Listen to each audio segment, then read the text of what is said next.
Hello and welcome. We are going to learn a few things about how to not only grab images from acceptable places, but also utilize them to make a video using the tool WeVideo. So if you search your subject in Google Images, I'm just going to use turtles as my example. To make sure that your image is acceptable to use for open projects, you want to go to Tools, just underneath your magnifying glass. And under usage rights, make sure it's labeled for reuse or labeled for non-commercial reuse. I'm going to pick labeled for reuse and then select an image from here. I like this first one. Then you want to save this image to your drive. Right click on the image and say save to Google Drive. I want to save the image to Google Drive rather than save the link. It may ask you to authenticate or give Google Drive and Google Images permission to put images within your drive. Allow that permission, and then you should get this box to let you know that it is ready to go in your drive. So you can see if I pop over to my drive, here's the image I just saved. Another great place to get free images, pexels.com, and again, just search your topic. And we have free stock images here as well. So again, you can open that image a little bit larger, right click, and save to drive using that same method. Again, here's that little text box to let me know that it's ready to go in my drive. And if I look, it's pretty instantaneous. When you go to WeVideo, the website is wevideo.com. You will log in and then log in with Google. Please use your school account, as you have more features assigned to your school account than you would a personal account. From here, please go to media first. Once you've collected all of the items that you would like to include in your video, hit that plus sign down in the bottom right corner and import from social sites like Google Drive, bottom left corner. From here, your main drive should show up. Select the images or clips you'd like to include and say select. If it's a larger type file, it may take a little bit of time for it to upload, but as you can see, images are usually pretty quick. Once that's done, hit the X. Then go to the Projects tab at the top. And again, to start a new project, hit the plus in the bottom right corner. If you're working by yourself, it's a personal project. If you're working in a group, it would be collaborative. For today, I'm going to pick personal and give it a title. Because I'm doing my video on turtles, I'm going to label it turtles. I'm going to show you what collaborative looks like, just so that you know how to do the process. You can either select group members or invite them by a link. Try group members first, and if you can't find the person, then share a link with them via email. So I'm going to type in my favorite teacher's name and then select my favorite teacher or my group member and hit next. Here's where it's going to ask you if you want to add media. If you have further media that you need to include in this video, you can select it here, but it's not necessary. And then you're done. If you were to do that same process again, but you weren't able to locate your member this way, I'm going to say invite with a link. Again, you can pick your media or not at this step. And then the link that you can email your group members is at the bottom. So you would copy this and paste it into an email to send to your group. Once you've created all of your projects, you can see here that Turtles 2 and Turtles 1 are ready to go. I'm going to select Turtles 1 and say start. You can pick a theme from what is provided. I typically go for a blank edit. And here's why I said it's not important to grab your media to begin with, because it is going to be on your screen once you open your project. So if I want to start my slides with this beautiful sea turtle, I'm going to drag that down into video 1. Notice that when I highlight video 1, the little trash can is highlighted in red. Don't click that unless you want to delete the track. Another recommendation I make is to pull this drop-down menu to change the track height put it at its largest height, as it will also include your audio for that particular track. So if you've done a voiceover like I'm doing now, the audio would show up underneath that information. If you would like to put music behind your video, you can come to audio at the top, and there are a lot of free sounds. You'll click and drag all the way to the bottom. You can also do layers of sound. So there are sound effects here in the sound effects folder, and then premium music.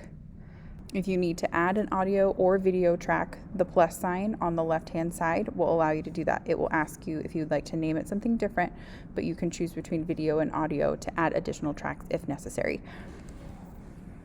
I'm gonna bump out to a project that I've already finished so that you can see what a completed project might look like. In this project, you'll notice that I have 2 lines of audio. Audio 1 is where I'm speaking. Audio 2 is my music, but you can also see that I have a small screen recording in video 1 that included audio tracks as well. So here are my still images that I have inserted and clipped down to match the sounds above it throughout the video. I have also done closed captioning throughout the entire video, which is video line 2. And then in video line 3, I've added special characteristics to each slide, like this Iowa Teen, Iowa High Award Books arrow piece. So in my particular video, I have 3 lines of video and 2 lines of full audio. You can control the level of audio for that entire line on the left using these slide bars. Notice that my audio 2, or the music that's behind all of my talking, is going to be very low at 10%, whereas I can enhance my audio where I'm speaking to much higher than 100% to make sure that I'm clearly heard. You can also click on any particular link. If you double click and I go to volume, you can also adjust the volume per clip if you need to raise or lower the volume for that. Make sure you save changes when you click and make adjustments to each individual clip. I do recommend, if you're going to do multiple layers worth of information on one slide, so you'll notice here I have a PowerPoint slide with my Bitmoji on top of it and also a text box. Rather than adding individual video lines to enhance this, I would do this in PowerPoint, screen capture that PowerPoint slide, and then insert that media rather than trying to create it in WeVideo. To make an edit to something, make sure you've selected that portion of the video, and then you'll notice that you can trim it. And so now this becomes 2. If you don't like that change, the undo button is in this editing software on the left, and you can also redo if you chose to, but I'm going to undo that change and make this one whole clip. You can import media if you have found that the media you used or located prior doesn't work. You can import from here in that same way without having to go to the media tab. You can narrate and record straight into WeVideo using these 2 icons here. Okay, let's talk a little bit about text. If you would like to add things like this little red text box in the corner or one of these arrow pieces that I've inserted here, that is under A text. You have 4 different kinds: motion, static, in season, and callouts. Callouts are what I use to make the arrow boxes, and for my closed captioning, I either used subtitle boxed or regular subtitle. Again, when I want to use these, I just click and drag it to the video line that makes the most sense.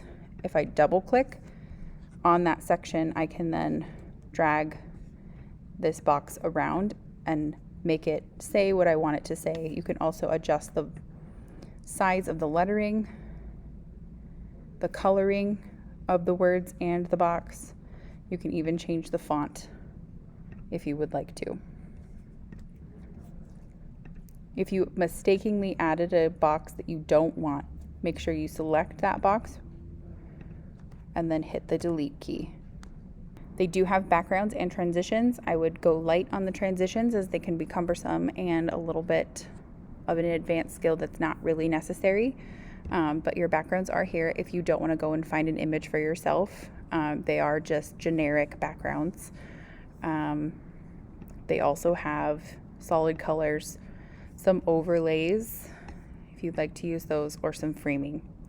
Let's talk a little bit about resizing your image or the things that you have open to you by double clicking. So you can rotate your picture using these tools up at the top. You can flip your picture, make it face a different direction. You can make it fit the screen, or you can make it expand. You can also scale it on your own manually to make sure that you don't have a black background. If you need to see the audio stretched, you'll pull this slider at the bottom right. I find this super helpful when you need to delete or mute sections of your audio where you've made a mistake or where you've maybe repeated yourself. It splits up your words a little bit more evenly so you can take out that particular piece of audio. Let's overlay some text so you can see that in action. I'm going to do the in season. These are themed. So you can see that this one, if I overlay it here at the front and I double click, that's what it would look like on top of the turtle. I can change those colors here if I would like to kind of match the photograph behind it or to make it stand out a little bit better. I would be careful making sure that like you're looking at the editing screen over here to make sure that you can actually see it, because you can see that this like orangey yellow I just picked is very difficult to see. So I'm going to change that to white. You do have the option to change that font for each of those little sections, and then you're going to highlight the box to type something different. So these are fully adjustable. The only thing that isn't changeable is going to be the flowers over top. I'm going to try black for the word mother. Okay, so that does pick out. The other thing you can do is you can move this. Okay, so notice when I bring my mouse over to the viewing area, I can resize it. I would try to grab from the top and pull it down, as it won't let you grab something in this little shadowed gray area. And then I can pull this over here and do a little bit more editing that way as well. You do also have the ability, again, to scale it using the transform icon at the top. If you want to make this particular portion of your video match the other, just click and drag the end. You want to make sure you're seeing the double arrowed icon in order to do that. If you want to move your clip completely out, you're going to want to wait until you have a solid cursor. Click, drag. Okay, and then replace where you want it. I have noticed that, for example, I have this here, and we're going to put him down here again. Okay, so I have 3 clips. I cannot extend the length of this clip if there is a clip directly behind it. So be really intentional about how long you make your clips when you're inserting your media. I can move this one out of the way to create a little bit more space and then extend this one. So if you have a clip at the very end, you might need to bump it up just to get it out of your way so you can extend the previous clip, and then move this one back down once you've done what you needed to do. Let's go ahead and finalize this video so you can see what it looks like. Do rename it something specific rather than leaving it generic. It will provide you with 3 thumbnails. Pick one that you like. It's not necessary to make your video HD, so leave it as SD, and then your teacher will decide how they want it to be shared. I would recommend putting it into your drive. This icon allows you to get it in your media exports here, so your exports will also have a backup copy which you can share to your drive. But these 2 will put it directly into different file modes for you, and then if you have a YouTube channel or you want to upload it to your YouTube channel, you can do that again from here. May ask you for authentication. Just give it permission to do the transfers, and then it will email you when your video is ready and when it is posted either online or in your drive. If you've lost your video or you need to access it again, you'll notice I've made several. That video will show up here, and now you can see that my video is ready to go. Okay, and you can view it here. You do have some options once your video has been exported. You can add it to a Google Classroom pretty easy. You can edit the name and description, change the thumbnail at this point. You can change privacy settings, re-download it, or in fact delete it. You can also share it to your socials, Facebook, Twitter, and then others. And then you can play it from this screen as well. Let's go ahead and look at the privacy. Right now my current status is public, and I would like to make this one private. So I'm going to lock it, and now you can see that that lock is no longer open. It is only for me. And then let's see if I would like to change my thumbnail. I would like the thumbnail to be where I've seen that "You're an amazing mother, happy Mother's Day" icon on there, and I'm going to select this as my thumbnail instead. Again, you can't change this until after the video is exported, but it is relatively easy to change